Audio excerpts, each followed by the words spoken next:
사람은 왜 변할까요? 평생을 함께할 것 같던 사람이 어느 날 갑자기 차갑게 변합니다. 잘해주던 사람이 어느 순간부터 말이 짧아지고 눈을 피하기 시작합니다. 우리는 그때 이렇게 말합니다. 사람이 변했다. 하지만 정말 그 사람이 변한 걸까요? 나는 평생 수많은 사람을 지켜보며 한 가지를 깨달았다. 사람은 절대 갑자기 변하지 않는다. 그 사람은 이미 오래전부터 참고 있었던 것이다. 그리고 어느 날, 단 한 번의 순간에 더 이상 참지 않기로 결정한 것이다. 오늘 이 이야기를 끝까지 들으시면 여러분 인생에서 가장 후회되는 관계 하나가 떠오를지도 모릅니다. 그리고 아직 늦지 않았다는 것도 알게 되실 겁니다. 나는 오늘 아무 말도 하지 않으려 했다. 그냥 조용히 앉아서 여러분의 얼굴을 바라보려 했다. 왜냐하면 말을 하기 전에 사람의 얼굴을 읽는 것이 먼저이기 때문이다. 나는 노나라에서 태어나 천하를 떠돌며 사람을 공부한 사람이다. 나는 책을 많이 읽었다. 하지만 내가 가장 오래 읽은 것은 사람이었다. 오늘 내가 여러분에게 하고 싶은 이야기는 어렵지 않다. 철학도 아니고 도덕도 아니고 윤리도 아니다. 그냥 우리가 살면서 가장 많이 겪는 것, 가까운 사람이 변했다는 그 느낌에 대한 이야기다. 아마 여러분 중에 지금 이 순간에도 그런 사람이 떠오르는 분이 있을 것이다. 예전엔 내 편이었는데 지금은 나를 피하는 사람. 예전엔 먼저 연락하던 사람이 지금은 답장도 늦게 하는 사람. 예전엔 내 이야기를 들어주던 사람이 지금은 바쁘다는 말만 하는 사람. 그 사람 생각이 나는가? 나는 오늘 그 사람에 대한 이야기를 하려 한다. 그리고 어쩌면 그 사람이 왜 그렇게 됐는지를 처음으로 이해하게 되는 시간이 될지도 모른다. 자, 시작하겠다. 살아오며 수많은 사람을 보았다. 젊은 사람, 늙은 사람, 가난한 사람, 부유한 사람, 권력을 가진 사람, 아무것도 없는 사람. 그리고 그 모든 사람들 사이에서 나는 단 하나의 공통점을 발견했다. 사람은 절대로 갑자기 변하지 않는다. 이것이 내가 수십 년간 사람을 보며 내린 결론이다. 그런데 우리는 왜 사람이 갑자기 변했다고 느끼는 것일까? 어느 해의 가을이었다. 내 제자 중 하나인 자로가 나를 찾아왔다. 자로는 거칠고 솔직한 사람이었다. 무엇이든 직접적으로 말하는 성격. 그래서 나는 그를 좋아했다. 그날도 그는 문을 세게 열며 들어왔다. 그리고 앉자마자 말했다. 스승님, 저의 가장 가까운 벗이 변했습니다. 나는 붓을 내려놓고 그를 바라보았다. 어떻게 변했느냐? 예전에는 어떤 일이 있어도 저를 도와주던 사람이었습니다. 제가 어려울 때 가장 먼저 달려오던 사람. 그런데 요즘은 제 연락을 받으면 바쁘다는 말만 합니다. 만나자고 해도 피하는 것 같고 예전에 그 사람이 아닙니다. 나는 잠시 말이 없었다. 그리고 천천히 물었다. 자로야, 그 친구가 언제부터 그렇게 됐는지 너는 알고 있느냐? 자로는 잠시 생각했다. 갑자기 그렇게 된 것 같습니다. 어느 날부터인가 그냥 달라졌습니다. 나는 고개를 저었다. 아니다. 예, 갑자기 달라진 것이 아니다. 다만 네가 달라지는 과정을 보지 못했을 뿐이다. 자로는 눈을 찡그렸다. 그게 무슨 말씀이십니까? 나는 자리에서 일어나 창밖을 바라보았다. 마당에는 오래된 은행나무 한 그루가 있었다. 자로야, 저 나무를 보아라. 네.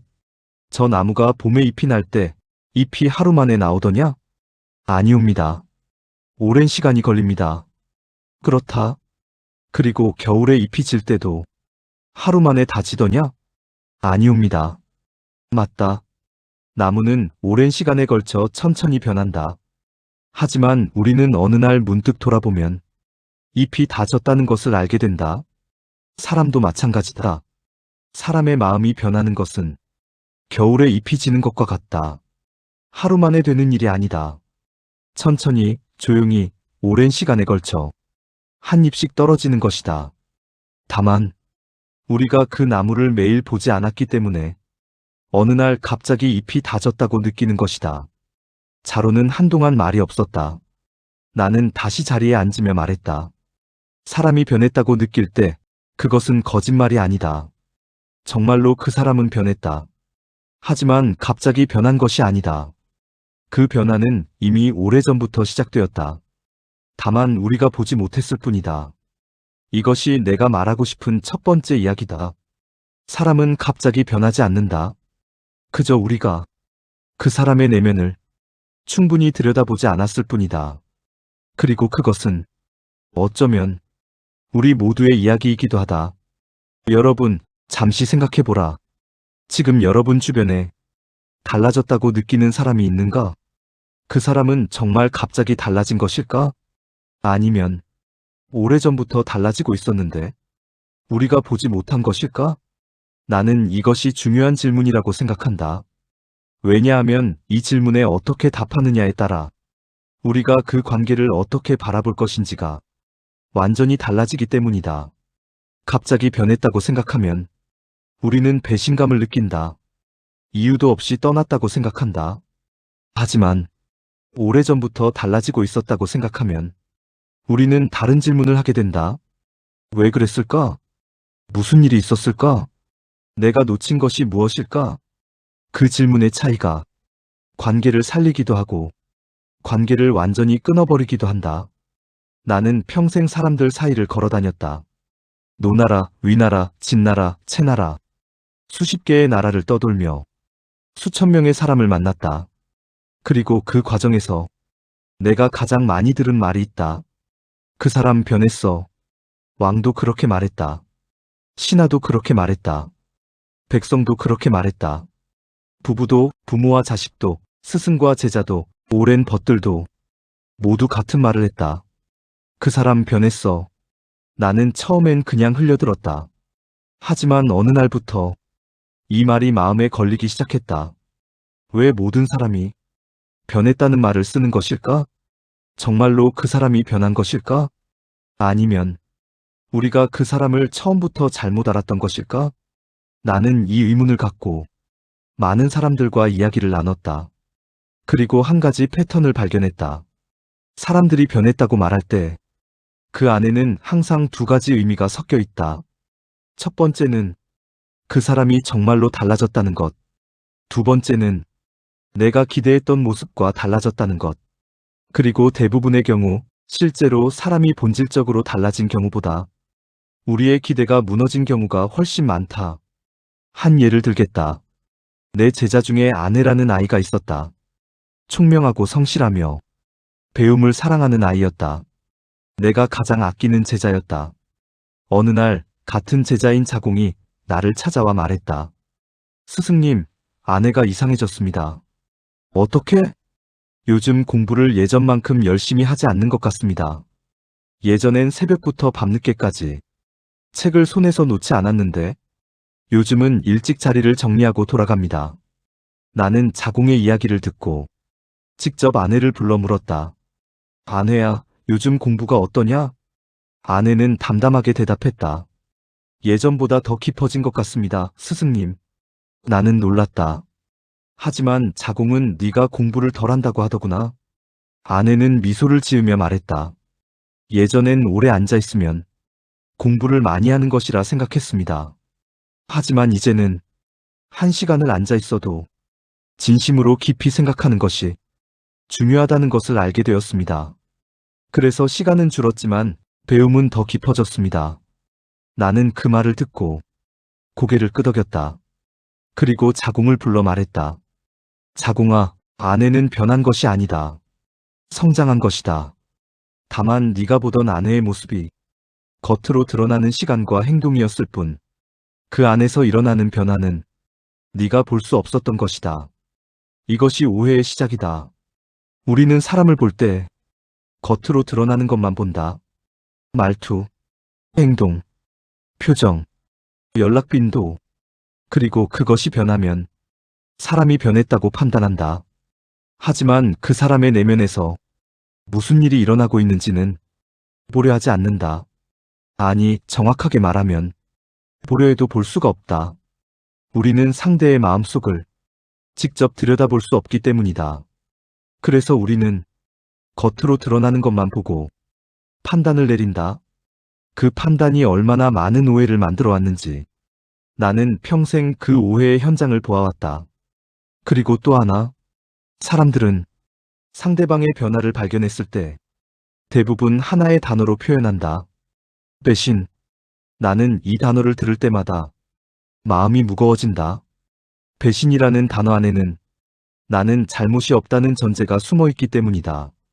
나는 충분히 잘해줬는데 저 사람이 나를 배신했다.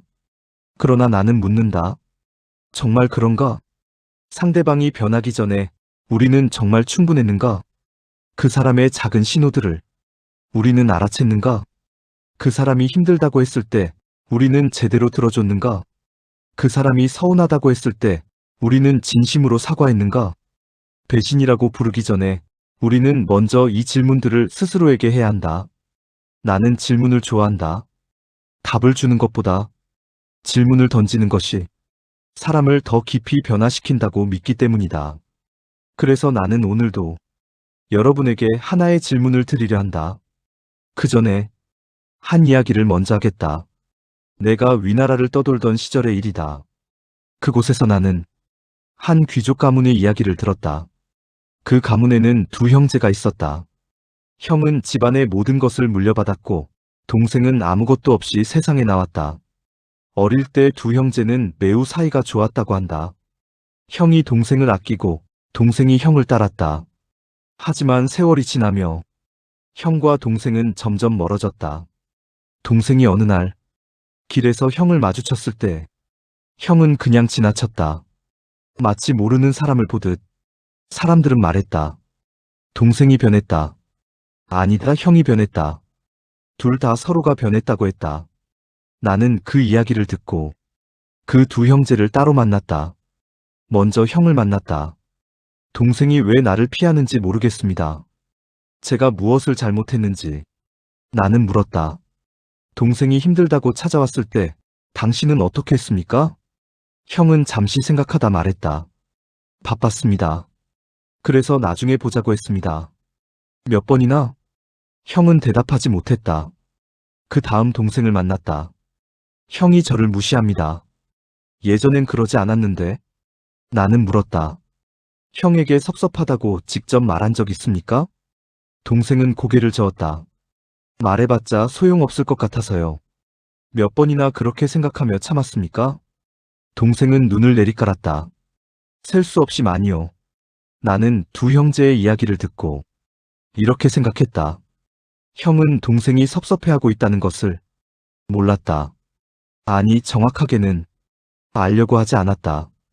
동생은 형에게 마음을 표현하지 않았다. 아니, 정확하게는 표현해도 소용없을 거라고 미리 포기했다. 그리고 둘 다 서로가 변했다고 생각했다. 이것이 내가 던지고 싶은 질문이다. 그 사람이 왜 그랬는지 생각해 본 적 있는가? 우리는 상대방의 변화를 보며 판단을 내린다. 하지만 그 전에 왜? 라는 질문을 먼저 해야 한다. 왜 저 사람은 나를 피하는가? 왜 저 사람은 연락을 하지 않는가? 왜 저 사람은 예전과 달라졌는가? 그 왜의 답이 배신이 아니라 상처에서 비롯된 것일 수도 있다. 그 왜의 답이 나에 대한 미움이 아니라 오랜 외로움에서 비롯된 것일 수도 있다. 그 왜를 묻지 않고 변했다는 결론을 내리는 것은 마치 하늘에 먹구름이 가득 찼을 때 오늘은 어두운 날이다라고만 말하고 비가 오고 있다는 사실은 보지 않는 것과 같다. 여러분, 다시 한번 그 사람을 떠올려 보라. 그 사람이 변했다고 느낄 때 왜? 라고 물어보았는가? 직접 물어보지 않았더라도 속으로라도 저 사람은 왜 저럴까? 하고 생각해 본 적 있는가? 이 질문 하나가 관계를 바꿀 수 있다. 나는 그것을 믿는다. 나는 사람이 변하는 이유를 평생 연구했다. 그리고 결론은 하나였다. 사람은 참다가 변한다. 이것이 전부다. 내 제자 중에 민자권이라는 아이가 있었다. 착하고 온순한 아이였다. 누군가와 다투는 것을 극히 싫어했다. 항상 양보하고 참고 이해하려 했다. 그런 그가 어느 날 나를 찾아와 조용히 말했다. 스승님, 저는 더 이상 가르침을 받기 어려울 것 같습니다. 고향으로 돌아가야 할 것 같습니다. 나는 놀랐다. 민자권은 배움에 가장 성실한 아이였다. 그런 그가 갑자기 이런 말을 하다니. 무슨 일이 있었느냐? 아무 일도 없습니다. 아무 일도 없는데 왜 떠나려 하느냐? 민자권은 한참 동안 말이 없었다. 그리고 천천히 입을 열었다. 스승님께서는 모르십니다. 제가 얼마나 오래 참아왔는지. 무엇을 참았느냐? 사람들이 저를 대하는 방식을요. 저는 항상 양보했습니다. 항상 먼저 사과했습니다. 항상 이해하려 했습니다. 그런데 사람들은 점점 더 저를 당연하게 여겼습니다. 누가 그랬느냐? 많은 사람들이요. 동료들도, 때로는 선배들도. 처음엔 조금 서운했습니다. 그래서 참았습니다. 2번, 3번, 10번, 100번. 참으면 괜찮아질 거라고 생각했습니다. 그런데 괜찮아지지 않았습니다. 오히려 제가 참을수록 더 많이 요구했습니다. 그리고 저는 어느 날 문득 깨달았습니다. 저는 더 이상 참을 수 없다고. 나는 민자권의 이야기를 듣고 마음이 무거웠다. 사람은 참는다. 처음엔 작은 것을 참는다. 상대방이 약속을 어겼을 때 참는다. 상대방이 무심코 한 말에 상처받았을 때 참는다. 상대방이 내 감정을 배려하지 않았을 때 참는다. 1번 참는다. 2번 참는다. 3번 참는다. 그리고 참을 때마다 생각한다. 이 사람도 사정이 있겠지. 다음엔 달라지겠지. 내가 너무 예민한 건 아닐까? 그렇게 합리화하며 참는다. 그런데 참는다는 것은 사라지는 것이 아니다. 쌓이는 것이다. 첫 번째 상처가 쌓이고, 2번째 실망이 쌓이고, 3번째 외로움이 쌓이고, 그렇게 차곡차곡 쌓이다가 어느 날 더 이상 쌓일 공간이 없어지는 순간이 온다. 그 순간이 바로 사람들이 갑자기 변했다고 느끼는 바로 그 순간이다. 하지만 그것은 갑자기 일어난 일이 아니다. 그 사람은 처음부터 그 순간을 향해 걸어오고 있었다. 한 발짝 한 발짝 조용히 소리 없이 나는 민자권에게 말했다. 민자권아, 네가 오래 참아온 것을 나는 알고 있다. 그것은 네가 약해서가 아니라 관계를 소중히 여겼기 때문이다. 하지만 참는 것이 언제나 덕이 되는 것은 아니다. 때로는 참는 것이 상대방이 스스로를 돌아볼 기회를 빼앗는 일이 되기도 한다. 네가 참을 때마다 그 사람은 자신의 행동이 잘못됐다는 것을 알 수 없었다. 왜냐하면 너는 아무 말도 하지 않았으니까. 민자권은 고개를 들었다. 그렇다면 저는 어떻게 했어야 했습니까? 처음에 말했어야 했다. 서운하다고, 힘들다고, 그렇게 하면 나는 상처받는다고. 하지만 그 말을 하면 관계가 깨질까봐 두려웠습니다. 나는 조용히 말했다. 말을 해서 깨지는 관계는 언젠가 반드시 깨진다. 말을 하지 않아서 오래 유지되는 관계는 실은 유리처럼 얇은 것이다. 어떻게 깨질 것인가의 차이일 뿐 결국 깨진다. 사람이 참는 데는 한계가 있다.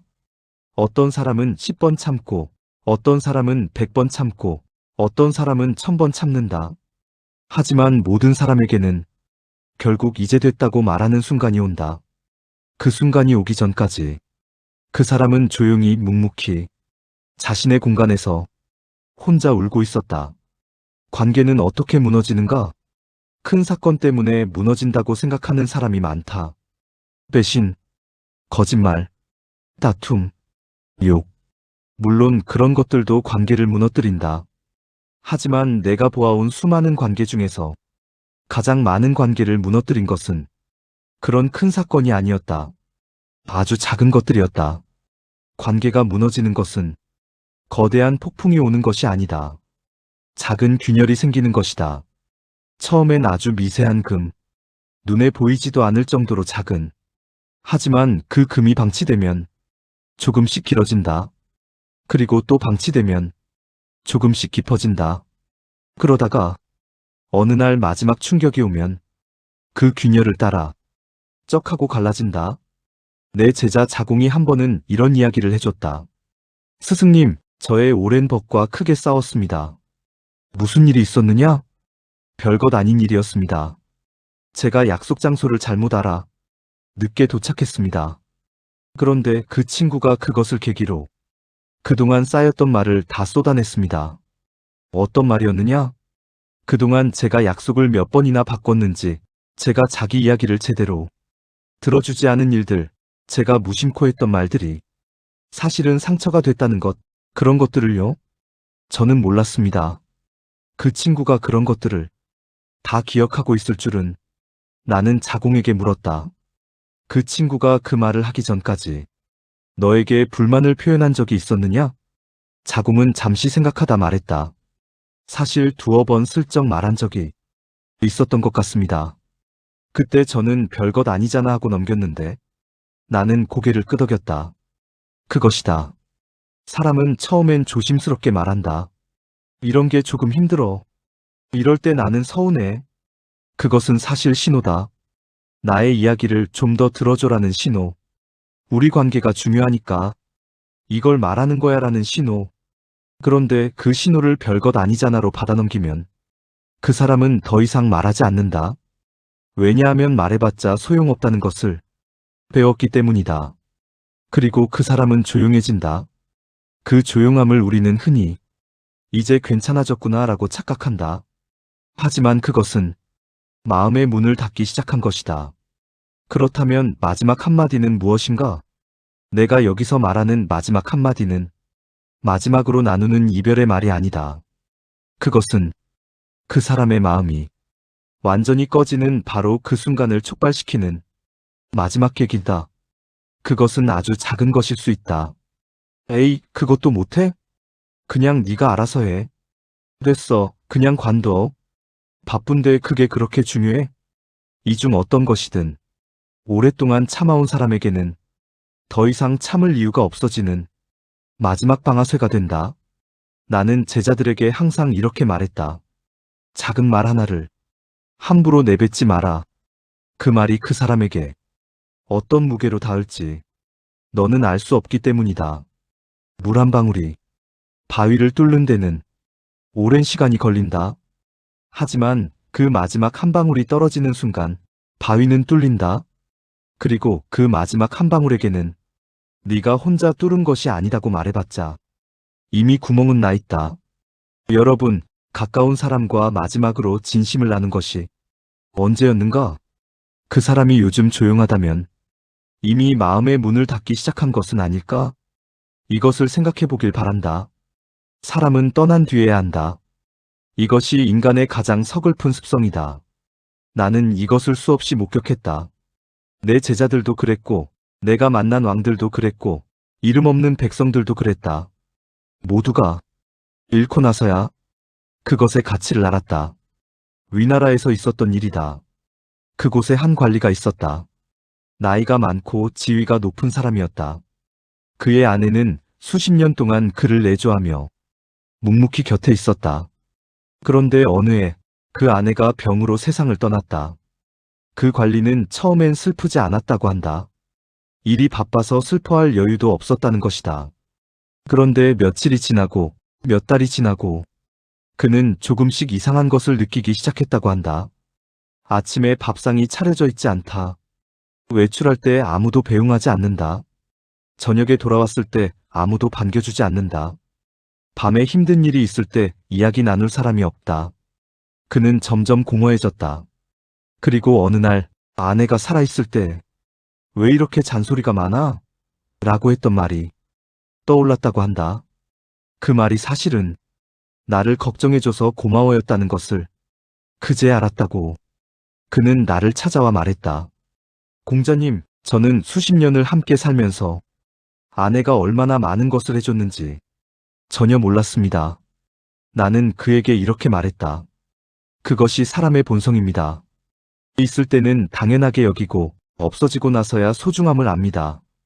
하지만 그 깨달음이 너무 늦게 왔다고 해서 아무 의미가 없는 것은 아닙니다. 지금이라도 그 마음을 다음 관계에 담아가십시오. 이런 이야기는 비단 부부관계만의 이야기가 아니다. 친구 사이에도 그렇다. 오래된 친구가 멀리 이사를 갔을 때 자주 연락해야지라고 생각하면서도 결국 연락하지 않다가 어느 날 그 친구의 소식을 뜸하게 듣게 되는 것. 부모 자식 사이에도 그렇다. 부모가 살아계실 때 이번 주에는 꼭 전화해야지라고 생각하면서도 일이 바빠 미루다가 나중에 그 전화를 했어야 했다고 후회하는 것. 직장 동료 사이에도 그렇다. 함께 일하며 정이 들었던 동료가 퇴사했을 때 그 동료가 그동안 얼마나 많은 것을 해줬는지 뒤늦게 알게 되는 것. 사람의 마음은 유리와 같다. 이것은 내가 자주 하는 말이다. 유리는 단단해 보인다. 하지만 충격에 약하다. 그리고 유리가 깨질 때 소리가 나지 않는 경우가 있다. 금이 생기는 것은 소리 없이 일어난다. 우리가 소리를 듣는 것은 이미 산산조각이 났을 때다. 그때는 이미 무엇을 붙여도 원래의 유리로 돌아갈 수 없다. 그래서 나는 이것을 말하고 싶다. 잃기 전에 살펴라. 유리에 금이 가기 시작할 때 그것을 보아야 한다. 가까운 사람의 표정이 달라졌을 때 그것을 보아야 한다. 가까운 사람의 말투가 달라졌을 때 그것을 보아야 한다. 가까운 사람이 조용해졌을 때 그것을 보아야 한다. 그것이 바로 관계를 지키는 방법이다. 나는 평생 가르쳤다. 하지만 내가 가르친 것의 핵심은 단 하나였다. 사람을 이해하라. 인.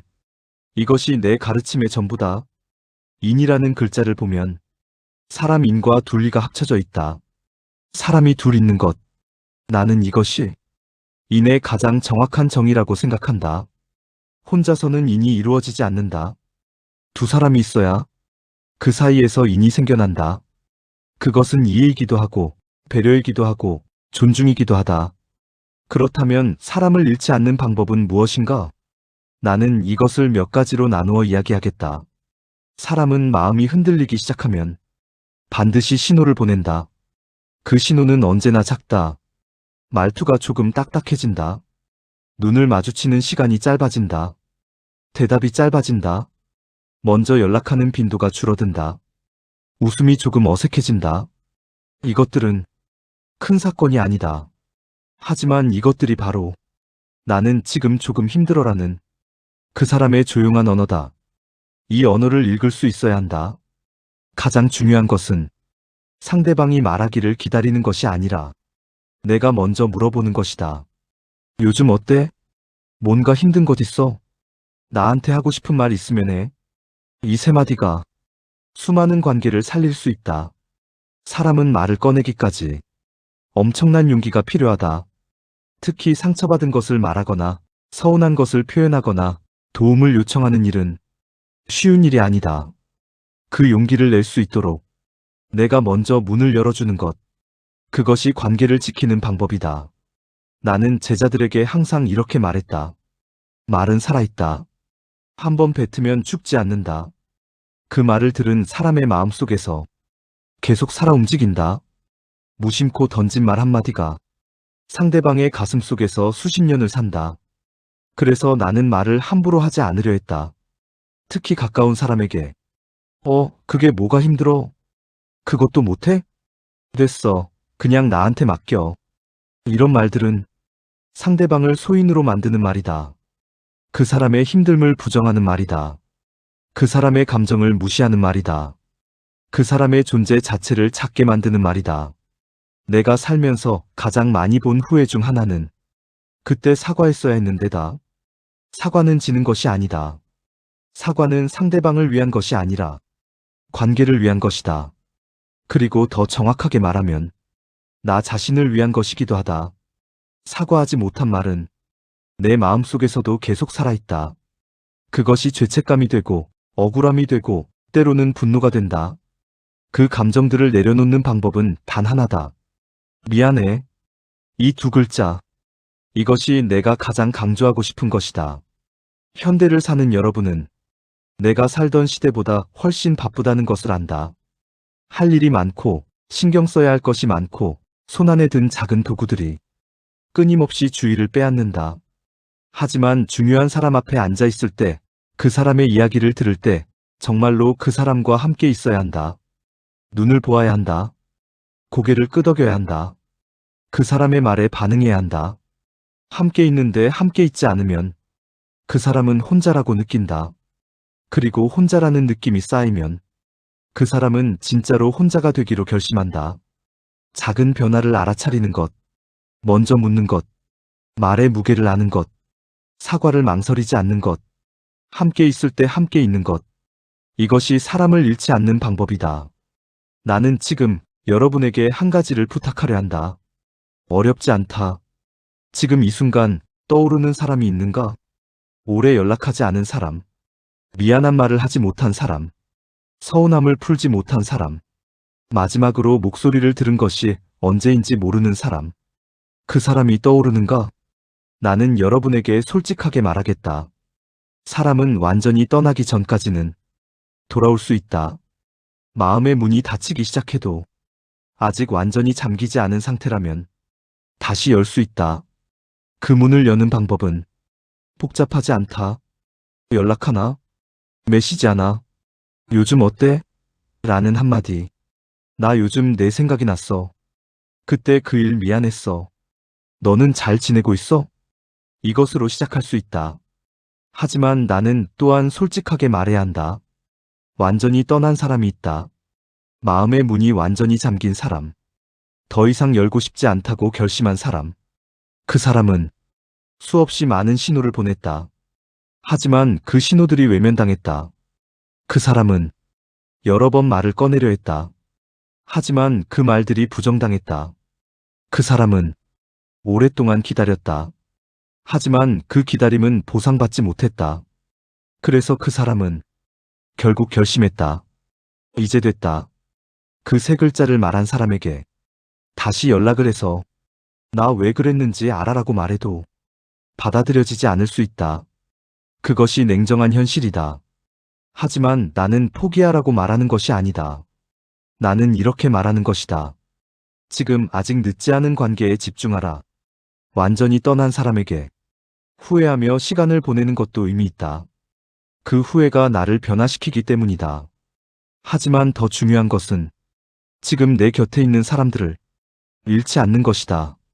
내 제자 중 증자라는 아이가 있었다. 그는 매일 저녁 자신을 돌아보는 습관이 있었다. 나는 오늘 남을 위해 일하면서 최선을 다했는가? 법과 사귀면서 신의를 지켰는가? 스승에게 배운 것을 제대로 익혔는가? 이 세 가지 질문을 매일 밤 스스로에게 물었다. 나는 그 습관이 훌륭하다고 생각했다. 왜냐하면 이 질문들은 모두 관계에 관한 것이기 때문이다. 나는 오늘 내 관계에 충실했는가? 이것을 매일 물어보는 사람은 관계를 잃지 않는다. 여러분도 오늘 밤 잠들기 전에 이 질문을 해보시라. 나는 오늘 중요한 사람에게 충분했는가? 이 질문 하나가 관계를 지키는 힘이 된다. 나는 이제 마지막 이야기를 하려 한다. 사람이 세상을 떠날 때 무엇을 남기는가? 재산? 명예? 업적? 그것들도 남긴다. 하지만 가장 오래 남는 것은 그 사람과 나누었던 기억이다. 내가 사랑했던 제자 아내가 31살의 나이에 세상을 떠났다. 그날의 나는 말을 잃었다. 제자들이 내 곁에 모여 위로했지만 나는 아무 말도 할 수 없었다. 그냥 하늘을 바라보며 이렇게 말했다. 하늘이 나를 버렸구나. 하늘이 나를 버렸구나. 왜 나는 그 말을 했을까? 아내는 나의 제자였지만 동시에 나의 치기이기도 했다. 내 말을 가장 잘 이해했던 사람. 내가 가르치지 않아도 스스로 깨달음을 얻던 사람. 내 곁에 있는 것만으로도 나에게 힘이 되었던 사람. 그런 사람을 잃는다는 것은 세상의 일부가 사라지는 것과 같았다. 나는 그 이후로 더 분명하게 알게 됐다. 사람이 남기는 것은 함께한 시간 속의 기억이다. 그 사람이 나에게 해준 한마디, 함께 웃었던 순간, 함께 힘들었던 시간, 아무 말 없이 옆에 있었던 그 조용한 순간들, 이것들이 그 사람이 세상에 남기는 것이다. 그리고 그것은 그 사람이 떠난 뒤에도 남아있는 사람의 마음속에서 계속 살아간다. 그렇기 때문에 우리는 지금 이 순간에 중요한 사람과의 시간을 소중히 여겨야 한다. 그 시간들이 훗날 남겨질 기억이 되기 때문이다. 여기까지 이야기를 들으면서 어쩌면 여러분 중 일부는 이런 생각을 했을지도 모른다. 나도 사실 변한 것 같은데. 맞다. 우리도 변한다. 우리도 참다가 변한다.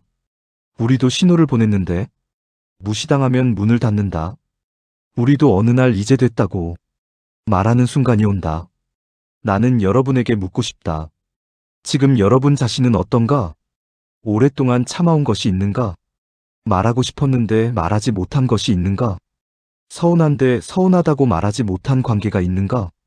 도움이 필요한데 도움을 요청하지 못하고 있는가? 나는 내 제자들에게 항상 말했다. 자기를 알아야 남을 알 수 있다. 남을 아는 것은 지혜이지만 자기를 아는 것은 밝음이다. 자기 자신의 마음을 먼저 이해하지 못하면 다른 사람의 마음을 이해하기 어렵다. 내가 무엇을 힘들어하는지, 내가 무엇에 상처받는지, 내가 어떨 때 참고 어떨 때 표현하는지, 내가 관계에서 무엇을 원하는지, 이것을 먼저 아는 것, 그것이 건강한 관계의 시작이다. 그리고 자기 자신을 알게 되면 이런 것도 알게 된다. 내가 상대방에게 기대하는 것이 무엇인지. 때로 우리는 상대방에게 너무 많은 것을 기대한다. 그리고 그 기대가 채워지지 않으면 변했다고 생각한다. 하지만 그 기대가 과연 상대방이 알고 있는 기대인가? 표현하지 않은 기대는 상대방이 알 수 없다. 나를 이해해줬으면 좋겠어라는 마음을 한 번도 표현하지 않으면서 상대방이 이해해주길 바라는 것은 말 한마디 하지 않으면서 상대방이 내 마음을 읽어주길 바라는 것과 같다. 사람은 귀신이 아니다. 아무리 가까운 사이라도 마음을 말하지 않으면 알 수 없다. 그래서 나는 이것을 말하고 싶다. 표현하라. 서운하면 서운하다고, 고마우면 고맙다고, 힘들면 힘들다고, 필요하면 필요하다고. 이것이 관계를 살리는 가장 기본적인 행동이다. 그렇다면 이미 멀어진 관계는 어떻게 하면 좋은가? 이것도 이야기해야 할 것 같다. 관계가 멀어지는 데는 시간이 걸렸다. 그렇다면 관계를 회복하는데도 시간이 걸린다는 것을 알아야 한다. 하루 만에 멀어진 것이 아니듯 하루 만에 회복되지 않는다. 그것을 기대하지 않는 것이 중요하다. 첫 번째로 할 것은 연락이다. 긴 편지를 쓸 필요도 없다. 감동적인 말을 할 필요도 없다. 그냥 짧게 시작하면 된다. 오랜만에 생각이 났어. 잘 지내고 있어? 이 한마디가 문을 두드리는 것이다. 두 번째로 할 것은 기다리는 것이다. 그 사람이 바로 답하지 않을 수도 있다. 혹은 짧게 답할 수도 있다. 혹은 아무 답도 하지 않을 수도 있다. 그래도 포기하지 마라. 물론 억지로 매달리라는 것이 아니다. 하지만 한번 시도했다가 반응이 없다고 역시 끝났구나라고 결론 짓지는 말라. 그 사람도 고민하고 있을 수 있다. 세 번째로 할 것은 진심을 담는 것이다. 화해하거나 관계를 회복하고 싶을 때 가장 중요한 것은 진심이다. 어색하지 않게 대하자는 마음도 좋지만 그보다 먼저 나는 진심으로 이 사람이 그리웠다는 마음, 나는 그때 내가 잘못했다는 마음, 나는 이 관계가 소중하다는 마음. 이것이 전해질 때 상대방도 마음을 열기 시작한다. 네 번째로 할 것은 예전으로 돌아가려 하지 않는 것이다. 이것이 많은 사람들이 놓치는 부분이다. 관계는 회복될 수 있다. 하지만 예전 그대로로 돌아갈 수는 없다. 왜냐하면 우리는 그 사이에 변했기 때문이다. 그 변화를 인정하면서 새로운 관계를 시작하는 것. 그것이 진정한 회복이다. 나는 가끔 이런 비유를 했다. 깨진 도자기를 금으로 이어 붙이는 기술이 있다. 일본에서는 이것을 긴쓰기라고 부른다고 들었다. 깨진 도자기를 버리지 않고 금으로 이어 붙이면 오히려 더 아름다운 무늬가 생긴다. 관계도 마찬가지다. 상처가 있는 관계를 없었던 것처럼 만들려 하지 말고 그 상처의 자국을 인정하며 더 단단하게 이어붙이는 것. 그 과정에서 생긴 금빛 선이 오히려 그 관계를 더 가치 있게 만든다. 나는 이제 마무리를 향해 가고 있다. 오늘 내가 여러분에게 전하고 싶었던 것을 한 번 더 정리해 보겠다. 사람은 갑자기 변하지 않는다. 변화는 오래전부터 시작된다. 우리가 그것을 보지 못했을 뿐이다. 변했다고 느낄 때 배신이라고 결론 짓기 전에 왜? 라고 먼저 물어보아야 한다. 사람은 참다가 변한다. 그리고 마지막 한 가지에 의해 마음의 문이 완전히 닫힌다. 가까운 사람의 작은 신호를 알아차리고 먼저 물어보고 말의 무게를 생각하고 사과를 망설이지 말고 함께 있을 때 진정으로 함께 있어라. 이미 멀어진 관계는 진심으로 천천히 새롭게 시작할 수 있다. 그리고 지금 아직 늦지 않은 관계에 집중하라. 나는 논어에서 이렇게 말했다. 자신이 원하지 않는 것을 남에게 베풀지 마라. 이것이 인의 가장 간단한 설명이다. 내가 무시당하고 싶지 않으면 남을 무시하지 말고, 내가 혼자 남겨지고 싶지 않으면 남을 혼자 두지 말고, 내가 내 말을 들어주길 바라면 남의 말을 먼저 들어라. 이것이 전부다. 어렵지 않다. 하지만 어렵다. 왜냐하면 우리는 자기 자신에게 먼저 집중하도록 본능적으로 설계되어 있기 때문이다. 그래서 이는 노력이 필요하다. 배워야 하고, 연습해야 하고, 의식적으로 선택해야 한다. 하지만 그 노력은 반드시 돌아온다. 내가 먼저 손을 내밀었을 때 상대방이 잡아줄 수도 있고 잡지 않을 수도 있다. 하지만 손을 내밀었다는 사실은 내 안에 남는다. 그것이 나를 성장시킨다. 그리고 언젠가는 그 손을 잡아줄 사람이 나타난다. 여러분, 오늘 이 이야기를 들으면서 마음속에서 무언가 움직인 것이 있을 것이다. 어떤 분은 눈물이 날 것이고, 어떤 분은 후회가 밀려올 것이고, 어떤 분은 오랫동안 잊고 있던 사람이 생각날 것이다. 그것이 무엇이든 그 감정을 소중히 여기길 바란다. 그 감정이 여러분을 움직이게 할 것이기 때문이다. 나는 여러분에게 오늘 딱 하나만 부탁하겠다. 오늘 하루가 끝나기 전에 생각나는 그 사람에게 연락을 해보라. 길 필요 없다. 잘 지내고 있어? 이 한마디면 된다. 그리고 만약 연락할 수 없는 사람이라면, 이미 세상을 떠난 사람이라면, 혹은 완전히 떠나버린 사람이라면 그 사람에 대한 기억을 잠시 꺼내어 바라보아라. 나는 그 사람에게 어떤 사람이었는가? 그 사람에게 배운 것이 무엇인가? 그 사람 덕분에 내가 무엇을 깨달았는가? 그리고 그 배움을 지금 내 곁에 있는 사람들에게 적용하라. 사람은 이유 없이 변하지 않는다.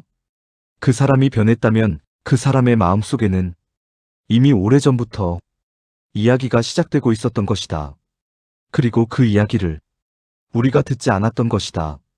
하지만 이제는 달라질 수 있다. 오늘부터, 아니, 지금 이 순간부터 우리는 가까운 사람의 이야기를 들을 수 있다. 그 사람의 작은 신호를 볼 수 있다. 그 사람의 마음속에서 천천히 시작되는 변화를 알아차릴 수 있다. 그리고 그것을 알아차렸을 때 먼저 손을 내밀 수 있다. 나는 평생 사람을 공부했다. 그리고 내 모든 공부의 끝에서 단 하나의 결론을 얻었다. 사람이 전부다. 지위도, 재산도, 명예도, 지식도, 그 모든 것보다 사람이 먼저다. 사람이 있어야 그 모든 것이 의미를 갖는다. 여러분 곁에 있는 사람들을 소중히 여기길 바란다. 그 사람들이 여러분 인생의 가장 큰 보물이다. 오늘 그 보물을 들여다보는 하루가 되길 바란다. 아는 것은 좋아하는 것만 못하고, 좋아하는 것은 즐기는 것만 못하다. 여러분, 오늘 함께 해주셔서 진심으로 감사드립니다. 저는 여러분을 사랑합니다. 오늘 하루도 참 잘 살아오셨습니다. 오늘 이야기가 마음에 닿으셨나요? 이 채널은 따뜻하고 뭉클한 순간들을 전합니다. 좋아요와 구독은 저에게 큰 힘이 됩니다. 그리고 이 이야기가 당신의 누군가에게 닿았으면 하는 마음으로 공유도 부탁드릴게요. 다음 이야기로 찾아오겠습니다. 고맙습니다.